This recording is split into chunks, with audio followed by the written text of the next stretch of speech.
और सभी छात्र छात्राएं सभी बढ़िया हैं? चलिए, बढ़िया ही होने चाहिए। ठीक है, चलिए देखिए, पिछली वीडियो में मैंने कहाँ तक करा दिया था। तुम्हारे जो अल्फा कण होते हैं, देखिए अल्फा बीटा गामा जो भी अपने पास किरणें होती हैं, या अल्फा बीटा गामा जो भी कण होते हैं वो क्या होते हैं। देखिए जो अल्फा बीटा गामा है, अल्फा बीटा गामा है, जो भी अपने पास जो भी विकिरण उत्पन्न होती हैं उन्हें क्या कहते हैं, नाभिकीय विकिरण बोलते हैं। क्लियर? कि किसी भी रेडियो एक्टिव तत्व के जो प्रक्रम में अल्फा बीटा गामा विकिरण उत्सर्जित होती हैं, किसी भी रेडियो एक्टिव प्रक्रम में, किसी भी रेडियो एक्टिव प्रक्रम में अल्फा बीटा गामा जब विकिरण उत्सर्जित होती हैं तो उन उत्सर्जित विकिरणों को क्या कहते हैं, अपन नाभिकीय विकिरण कहते हैं। क्लियर? फिर मैंने तुमको बताया था कि अल्फा कणों के गुण क्या क्या होते हैं। कि पहला तो बताया था कि ये अल्फा कण क्या होते हैं, धनावेशित होते हैं। ये क्या होते हैं, हीलियम नाभिक होते हैं नहीं होते, द्विआयनित हीलियम नाभिक। और नाभिक को मैंने किससे डिनोट करवाया था तुमसे, ZXA करवाया था, नहीं करवाया था। Z क्या होता है वहां पर, परमाणु क्रमांक क्या होता है, परमाणु क्रमांक। और X क्या होता है वहां पर, तत्व। और A क्या होता है अपने पास, द्रव्यमान संख्या। क्या होता है, द्रव्यमान संख्या। क्लियर?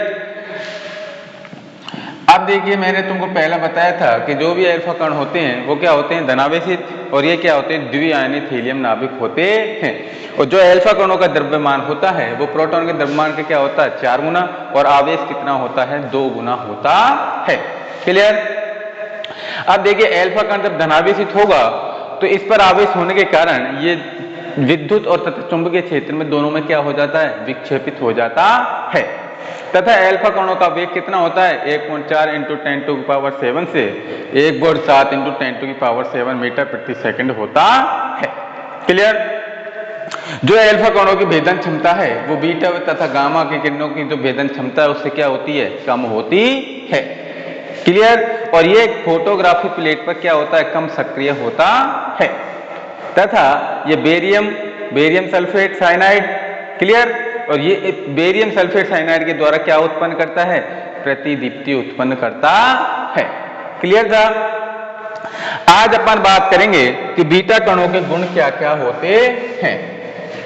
तो हेडिंग डालिए, बीटा कणों के गुण। बीटा कणों के गुण, बीटा कणों के गुण, बीटा कणों के गुण। पहले सुन लीजिए क्या क्या गुण होते हैं। देखिए बीटा कण कई प्रकार के होते हैं, 2 प्रकार के होते हैं। कि बीटा कण 2 प्रकार के होते हैं, कौन कौन सा, एक तो बीटा नेगेटिव और एक कौन सा होता है, बीटा पॉजिटिव। दोनों पर आवेश है। बीटा कण कितने प्रकार के हो गए, 2 प्रकार के, एक तो बीटा नेगेटिव और एक पर बीटा पॉजिटिव। एक पर कौन सा आवेश है, नेगेटिव, और दूसरे पे क्या है, पॉजिटिव। और बीटा नेगेटिव जो कण होते हैं वो कौन से होते हैं, इलेक्ट्रॉन। और जो बीटा पॉजिटिव कण होते हैं वो उन्हें क्या कहते हैं, पॉजिट्रॉन कहते हैं। क्लियर? और जो बीटा कणों का स्पेक्ट्रम होता है वो कैसा स्पेक्ट्रम होता है, सतत स्पेक्ट्रम होता है। क्लियर? बीटा कणों की जो भेदन क्षमता है गामा किरणों की भेदन क्षमता से क्या होती है, थोड़ी सी कम होती है। और अल्फा कणों की क्या होती है, एक तो 100 गुना होती है, और गामा से कितनी होती है, 1/100 गुना होती है। अब देखिए बीटा कणों पर आवेश है या नहीं है 2 आवेश हैं, एक तो नेगेटिव और एक पॉजिटिव। तो ये भी विद्युत और चुंबकीय क्षेत्र में क्या हो जाता है, विक्षेपित हो जाता है। और ये भी क्या करती है, प्रतिदीप्ति उत्पन्न करता है। क्लियर था? चलिए लिखिए, इसमें पहला लिखिए, बीटा कण 2 प्रकार के, बीटा कण 2 प्रकार के होते हैं। एक तो बीटा नेगेटिव कण तथा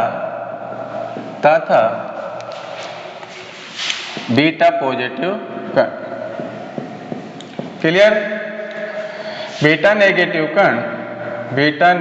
कण इलेक्ट्रॉन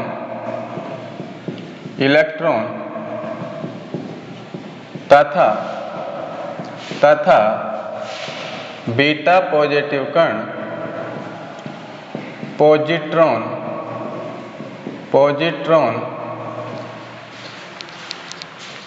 कहलाते हैं। क्लियर। दूसरा लिखिए इसमें,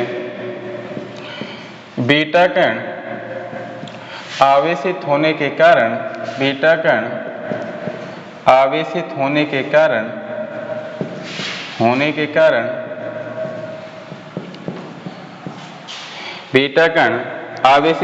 कारण ये विद्युत तथा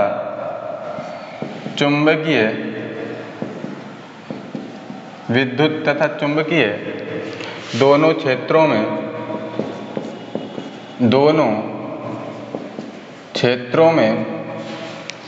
विक्षेपित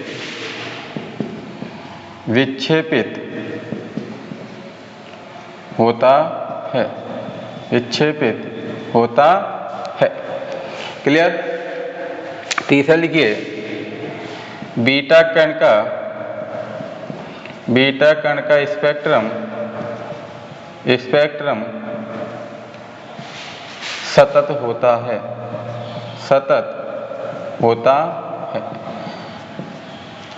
जो लगातार चलता है उसे क्या कहते हैं? सतत। और जो लगातार नहीं चलता है उसे क्या कहते हैं? असतत। क्लियर। नीचे लिखिए चौथा, बीटा नेगेटिव कण इलेक्ट्रॉन हैं, अतः इस पर आवेश कितना होगा बताइए? अरे बताइए, इलेक्ट्रॉन का जो आवेश होता है वो कितना होता है? 1/6 × 10⁻⁻19 होता है, नहीं होता? तो जब ये बीटा नेगेटिव कण है और बीटा नेगेटिव है तो आवेश किस में होगा? माइनस में। और अगर बीटा पॉजिटिव है तो वो उसका आवेश किस में होगा? प्लस में। तो लिखिए, अतः इस पर आवेश -1.6 × 10⁻⁻19 कूलम तथा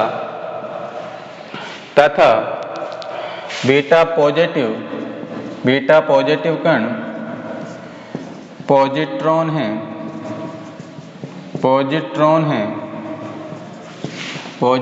हैं, अतः इस पर आवेश किस में होगा? पॉजिटिव में। 1.6 × 10⁻⁻19 कूलम होगा। बीटा नेगेटिव कण इलेक्ट्रॉन है, अतः इस पर आवेश कितना होता है? -1.6 × 10⁻⁻19 कूलम। तथा बीटा पॉजिटिव कण क्या है? पॉजिट्रॉन। अतः इस पर आवेश किस में होगा? प्लस में होगा। क्योंकि भाई बीटा नेगेटिव पे चार्ज कौन सा लग रहा है? नेगेटिव। और बीटा पे कौन सा चार्ज लग रहा है? पॉजिटिव। अगर चार्ज नेगेटिव है तो इसका आवेश किस में आएगा? नेगेटिव में ही। और अगर इस पर चार्ज पॉजिटिव है तो इसका आवेश किस में आएगा? पॉजिटिव में ही आएगा। क्लियर। अगला लिखिए, पांचवा, बीटा कणों की आयनीकरण की क्षमता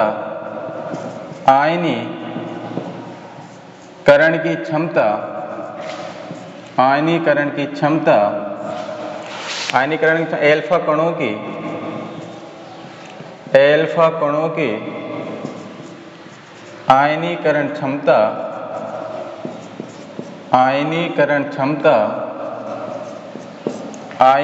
क्षमता का 1/100वां भाग होती है।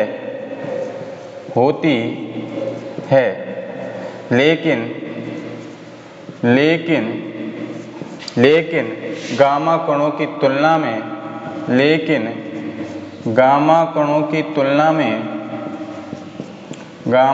की तुलना में 100 गुना अधिक होती है, तुलना में अल्फा कणों की तुलना में 100 गुना होती है, 100 गुना होती है। उतारिए यहाँ तक 100 गुना होती है।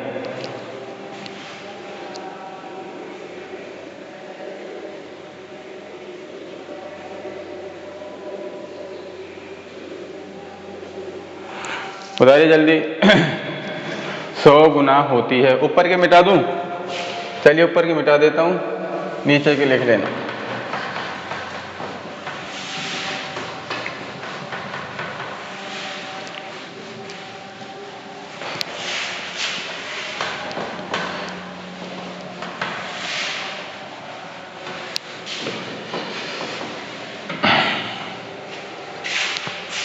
नीचे लिखिए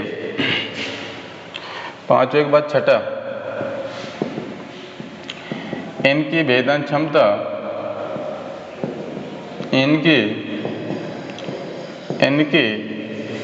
इनकी भेदन क्षमता अल्फा कणों की तुलना में, अल्फा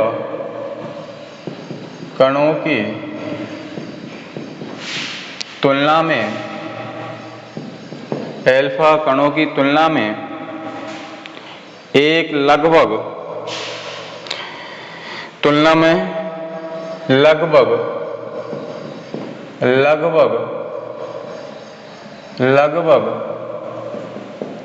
100 गुना अधिक, 100 गुना अधिक, लेकिन गामा कणों की तुलना में, लेकिन गामा कणों की तुलना में, गामा कणों की तुलना में, गामा कणों की तुलना में 1/100 वा भाग होती है, 1/100 वा भाग होती है। इनकी भेदन क्षमता अल्फा कणों की तुलना में कितना गुना होती है? 100 गुना अधिक होती है, लेकिन गामा कणों की तुलना में कौन सा भाग होती है? 1/100 वा भाग होती है।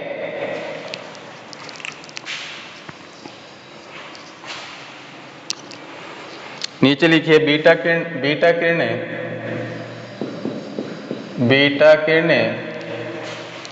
1 सेंटीमीटर मोटाई की, 1 सेंटीमीटर मोटाई की एल्युमिनियम, 1 सेंटीमीटर मोटाई की एल्युमिनियम शीट का भेदन कर सकती है, भेदन कर सकती है, भेदन कर सकती है।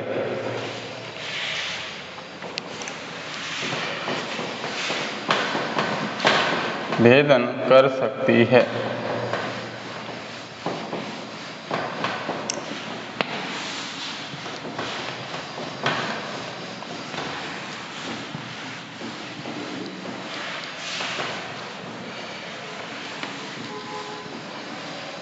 अगला लिखिए इसमें 7वां, लिखिए ये भी फोटोग्राफी, ये भी फोटोग्राफी प्लेट को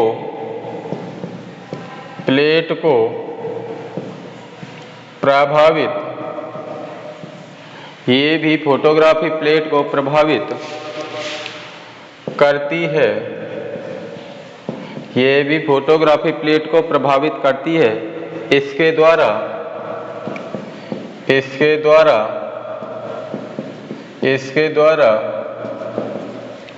जिंक सल्फाइड तथा बेरियम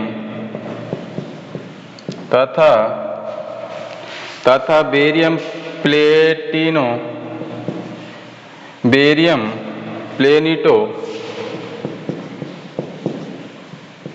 साइनाइड, प्लेटिनो साइनाइड आदि में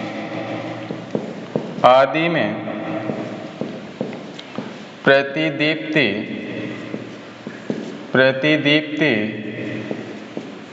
उत्पन्न करती है। प्रतिदीप्ति उत्पन्न करती है। 8वां लिखिए इसमें, बीटा 6 में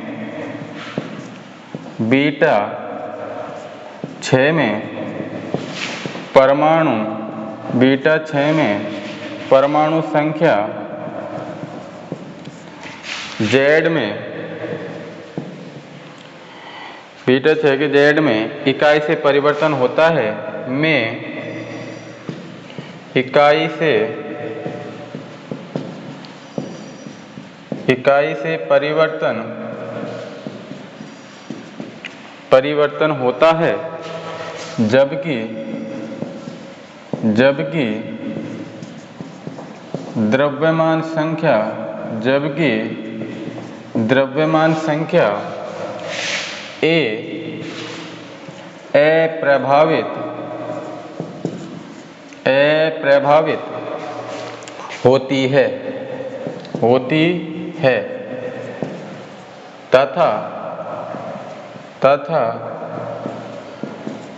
तथा नाभिक के आकार में कोई परिवर्तन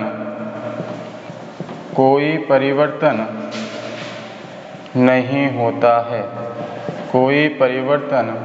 होता है। उतारिए जल्दी से, फिर दोबारा बता दूंगा।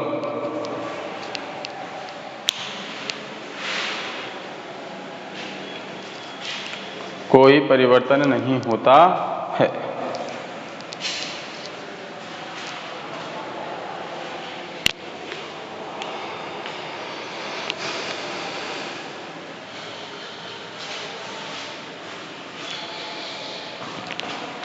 जल्दी करिए। देखिए, मैंने तुमको बताया था कि जो बीटा कण होते हैं उन पर कितने आवेश होते हैं? दो प्रकार के होते हैं। बीटा कण नहीं होते हैं, एक तो बीटा नेगेटिव कण होता है और दूसरा कौन सा होता है? बीटा पॉजिटिव कण होता है। दोनों प्रकार हो गए। बीटा नेगेटिव कण को अपन क्या बोलते हैं? इलेक्ट्रॉन बोलते हैं। और बीटा पॉजिटिव कण को अपन क्या बोलते हैं? पॉजिट्रॉन बोलते हैं। पहली बात हो गई, क्या हो गई कि बीटा नेगेटिव वो बीटा कण होते हैं वो दो प्रकार के होते हैं, एक तो बीटा नेगेटिव, एक बीटा पॉजिटिव। बीटा नेगेटिव को अपन क्या बोलते हैं? इलेक्ट्रॉन। और बीटा पॉजिटिव को क्या बोलते हैं? अपन पॉजिट्रॉन बोलते हैं। क्लियर यहां तक? दूसरी बात आती है कि जो अपने पास बीटा कण पर जो आवेश होता है कि नहीं होता? एक तो बीटा नेगेटिव और एक बीटा पॉजिटिव। अगर बीटा कण पर आवेश होने के कारण ये विद्युत तथा चुंबकीय दोनों क्षेत्रों में क्या हो जाते हैं? विक्षेपित हो जाते हैं। क्लियर? दोनों बात क्लियर हो गई। तीसरी बात आती है कि जो अपने पास बीटा कण होते हैं उनकी भेदन क्षमता अल्फा कणों की तुलना में कितना होती है? 100 गुना, तथा और गामा किरणों की तुलना में कितना होता है? 1/100 भाग होती है। क्लियर? चौथी बात आती है अपने पास कि जो बीटा कण होते हैं, क्या होते हैं? बीटा कण। अगर इलेक्ट्रॉन होने के कारण इन पर आवेश कैसा होता है? कितना होता है इन पर आवेश? 1.6 × 10⁻⁻19। देखिए, इलेक्ट्रॉन का जो आवेश होता है वो कितना होता है? 1.6 × 10⁻⁻19 कूलम होता है। लेकिन बीटा नेगेटिव चार्ज कौन सा है? नेगेटिव। तो आवेश भी कैसा होगा? नेगेटिव में। तो इसलिए बीटा नेगेटिव अगर इलेक्ट्रॉन है तो इन पर आवेश कितना होता है? -1.6 × 10⁻⁻19 कूलम। अगर बीटा पॉजिटिव है, चार्ज कौन सा है? पॉजिटिव। तो इसलिए बीटा पॉजिटिव को अपन क्या बोल देते हैं? पॉजिट्रॉन। और बीटा पॉजिटिव चार्ज कौन सा है? पॉजिटिव। इसलिए उसका आवेश कितना होगा? प्लस में होगा या नहीं होगा? कितना होगा? 1.6 × 10⁻⁻19 कूलम होती है। यह भी अल्फा कणों की सेम ही बीटा कण भी क्या करते हैं? जो फोटोग्राफी प्लेट होती है उसको क्या करते हैं? प्रभावित करते हैं। क्लियर? और लास्ट मैंने क्या लिखाया है कि जिंक सल्फाइड तथा बेरियम प्लेनिटोसाइना आदि में क्या उत्पन्न होती है? प्रतिदीप्ति उत्पन्न होती है। क्लियर सबको? चलिए अगला हेडिंग डालिए, गामा कणों के गुण। अगला डालिए गामा कणों के गुण।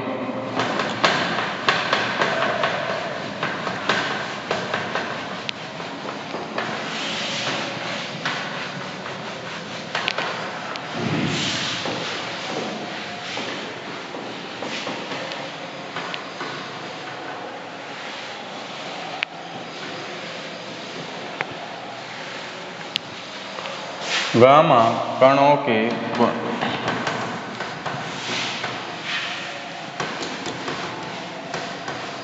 देखिए मैंने क्या बताया था, गामा कण क्या होते हैं कि गामा कणों पर कोई भी आवेश नहीं होता है, कोई भी आवेश नहीं होता। अल्फा कणों पर तो धनावेशित होता है, बीटा कण होते हैं उन पर दो आवेश होते हैं, बीटा नेगेटिव और बीटा पॉजिटिव। लेकिन गामा किरणों पर कोई आवेश नहीं होता है। बीटा गामा कण कैसे होते हैं, अनावेशित होते हैं। लेकिन जो ये गामा किरणें होती हैं ये क्या करती हैं, उच्च आवृत्ति की जो रेडियो तरंगें होती हैं वो क्या करते हैं, उत्पन्न करते हैं तथा इनका द्रव्यमान कैसा होता है, शून्य होता है। क्लियर। अब इन पर कोई भी आवेश नहीं है गामा किरणों पर या गामा कणों पर, तो इसलिए ये विद्युत तथा चुंबकीय दोनों क्षेत्रों में क्या नहीं होंगी, विक्षेपित नहीं होती हैं। और गामा किरणों की भेदन क्षमता अल्फा और बीटा कणों की तुलना में क्या होगा, ज्यादा होगी या नहीं होगी, भेदन क्षमता होगी ना, क्योंकि 1/100 भाग तो क्या है, बीटा। और मैंने तुमको पहले ही बताया था कि अल्फा कणों की जो भेदन क्षमता होती है जो बीटा और गामा कणों की तुलना में क्या होती है, कम होती है। तो अल्फा की तो कम हो गई और बीटा क्या होता है, 1/100 भाग होता है। लेकिन अल्फा बीटा की तुलना में गामा कणों की भेदन क्षमता क्या होती है, ज्यादा होती है। क्लियर है। तो लिखिए इसमें एक आध दो पॉइंट तो हो ही जाएंगे। लिखिए गामा कणों के गुण, गामा कणों के गुण, गामा कणों के गुण। इसमें पहला लिखिए पहले तो लिख लीजिए यहां पर कि गामा किरणें अति उच्च आवृत्ति की, अति उच्च गामा किरणें अति उच्च आवृत्ति की विद्युत चुंबकीय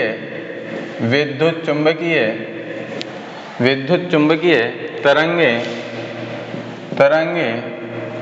होती हैं कि गामा किरणें अति उच्च आवृत्ति की विद्युत चुंबकीय तरंगे होती हैं। क्लियर। तो इसमें पहला लिखिए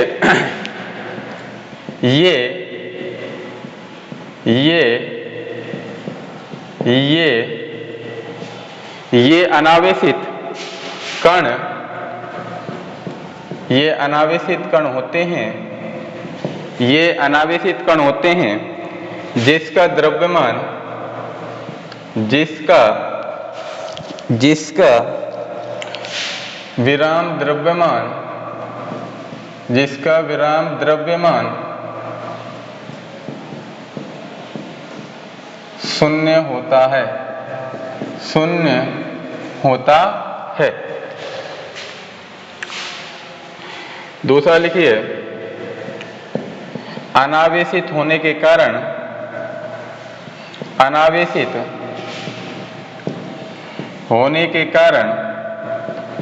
ये विद्युत तथा चुंबकीय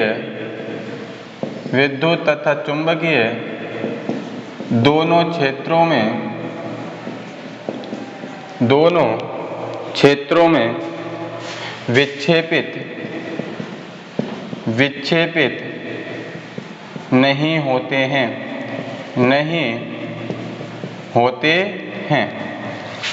तीसरा लिखिए इसमें इनका वेग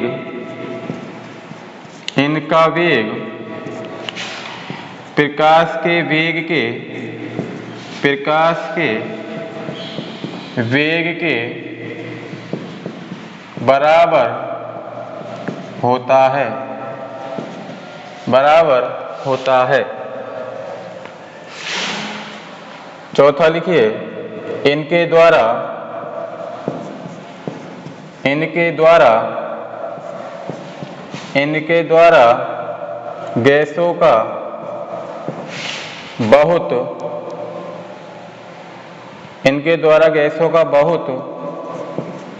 बहुत क्षीण आयनीकरण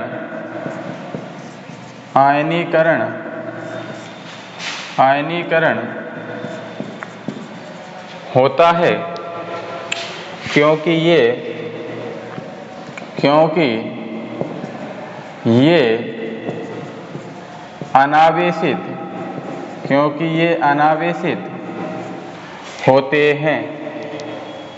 ये अनावेशित हैं तथा बहुत अधिक वेग से चलते हैं। पांचवा लिखिए, इनकी परास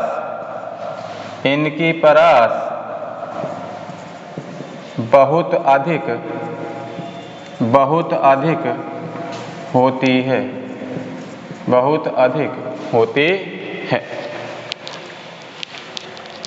लिखिए जल्दी से।